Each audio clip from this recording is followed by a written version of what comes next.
Le système éducatif ivoirien souffre, c'est connu de tous.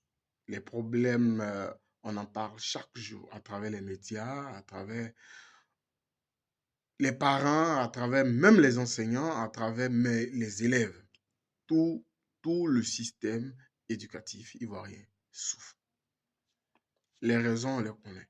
On parle de surnombre d'élèves dans les classes, on parle des maquis aux alentours, on parle de beaucoup de choses. Je ne veux pas revenir là-dessus.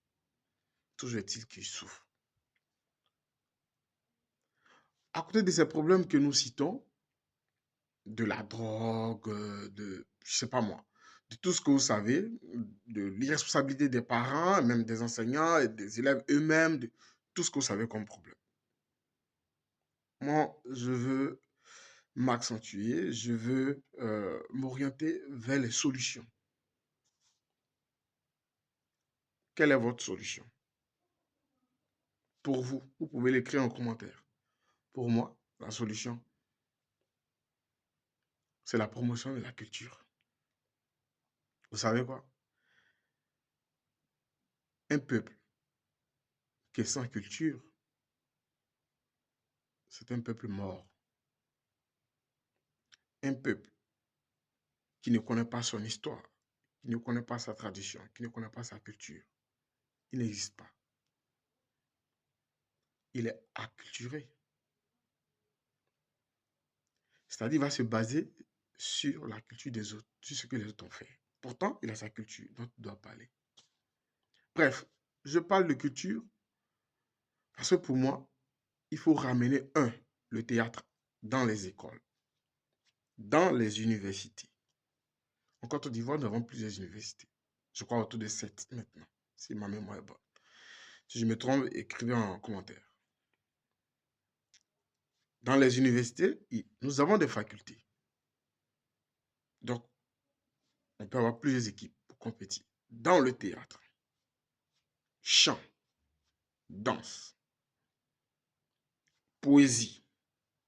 Tu demandes à un élève de terminale qui est Bernard Benin Dadier. Il ne le connaît pas. Personnellement. Tu demandes à quelqu'un qui est Félix Houphouët-Boigny.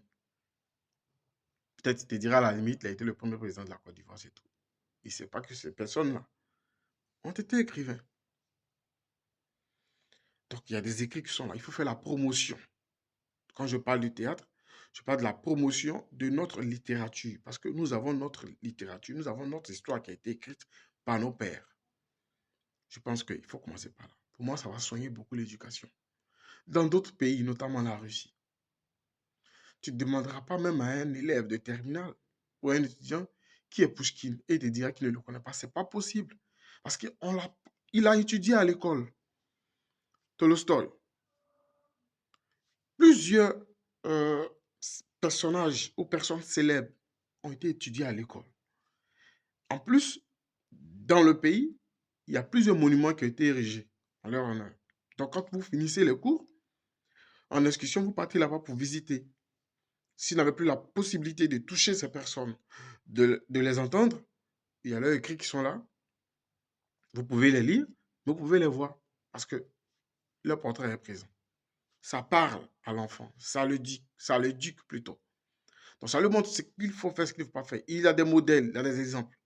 Et c'est comme ça qu'on soigne l'éducation. Si la culture n'est pas mise au cœur du système éducatif ivoirien, c'est en vain tout ce qu'on va faire. Même si on met 5 élèves dans une classe, si on ne leur apprend pas leur culture, qui est Alassane Ouattara, qui est Gbagbo, qui est, je sais pas moi, qui est Afin Guessan, qui est Mamadou Koulibaly, ils ont besoin de connaître les gens de leur pays. Ils ont besoin de connaître ceux d'avant même, ceux qui ont fondé le pays. Karagbe Nyagbe, ils ne le connaissent pas. Et en plus de ça, il faut ériger des monuments. Ça va faciliter cela.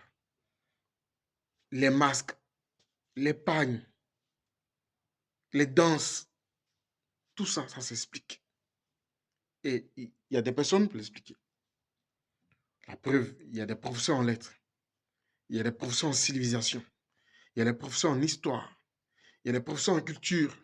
Donc, il y a des ressources humaines. Il y a des locaux aussi, puisque les universités sont construites. Quel est le problème? Le système éducatif ivoirien souffre. La culture peut penser cette blessure, peut guérir définitivement. C'est mon avis. Les musées ne sont pas visités. On en a combien? Peu. J'ai dit un jour en commentaire, sous le commentaire du député maire, Saleh Dimoko, initier un musée à l'entrée de la ville de Tiasalé. Pour moi, dans chaque ville, on devait avoir un musée qui allait parler de l'histoire de cette ville. Quels sont ceux qui ont fondé la ville? Comment la ville s'est créée? Quels sont les peuples qui y vivent? Quel est l'art? Quels sont les outils? Quelle est la culture de ce peuple? Quels sont les objets précieux de cette ville? Et on met ça là-bas. Chaque enfant qui fréquente ou qui va à l'école dans cette ville doit visiter le musée, selon un programme bien défini. Donc, il connaît l'histoire de la Côte d'Ivoire, mais il connaît l'histoire de la ville où il est. Même s'il allait il fait 2 ans, 3 ans seulement pour un petit cursus scolaire, mais il doit visiter. Celui-là, il sera impacté positivement forcément. Il ne va plus vagabonder, il ne va plus chercher à s'adonner aux mauvaises choses, à des vices, pour ne pas citer d'autres choses.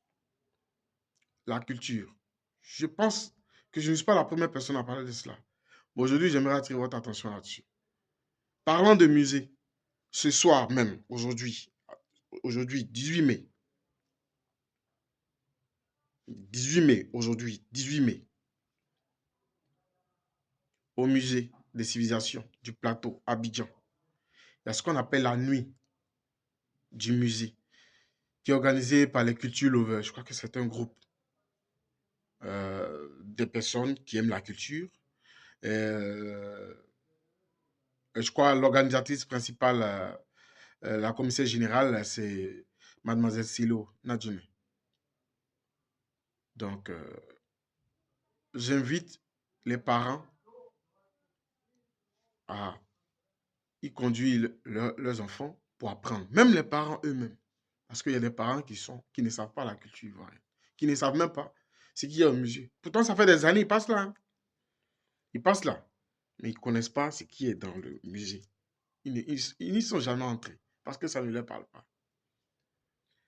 Mais ce n'est pas aussi de leur faute. On n'a pas su créer le lien. Tu demandes à quelqu'un même, bon, prends un exemple, tu es Agni. Les Agni viennent d'où? C'est quoi la richesse? C'est quoi les caractères? Vous voyez aujourd'hui, je suis habillé en africain. Je vais tenir une conférence sur le peuple Bété et Dida dans un autre pays. Mais dans leur langue, ils veulent connaître. Nous-mêmes, ça ne nous intéresse pas. Il faut que ça vous parle. Bref, j'ai été assez long. Il faut mettre la culture au centre de tout. Chaque parent devait s'asseoir avec ses enfants, leur enseigner la culture. À l'école, ça devrait se faire, surtout. Parce que c'est là-bas que l'enfant passe assez de temps. L'enfant qui a été inscrit, bien sûr. En Côte d'Ivoire, l'éducation est obligatoire. Donc, mais on va pas se disperser.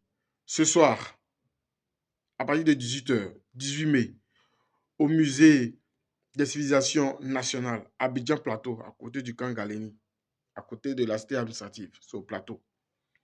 Voilà, vous envoyez vos enfants là-bas. Je crois que l'entrée, c'est 5 000 francs. 5 000 francs, c'est peu par rapport à la richesse que vous allez avoir dans ce lieu-là. Merci, portez-vous bien. N'oubliez pas, chères autorités ivoiriennes, le théâtre, la poésie, le football, tout ce qui est compétition, inter-école, inter-université, ramenez ça, s'il vous plaît. Ça va aider. Adieu Daniel. Bienvenue Neba. Boéry Michel. Gou Michel. Akissi Deta. pour ne citer que ceux-là. Ne négligeons pas ces forces, ne négligeons pas ces têtes, ces bibliothèques qui peuvent sauver l'éducation en Côte d'Ivoire. Je vous remercie.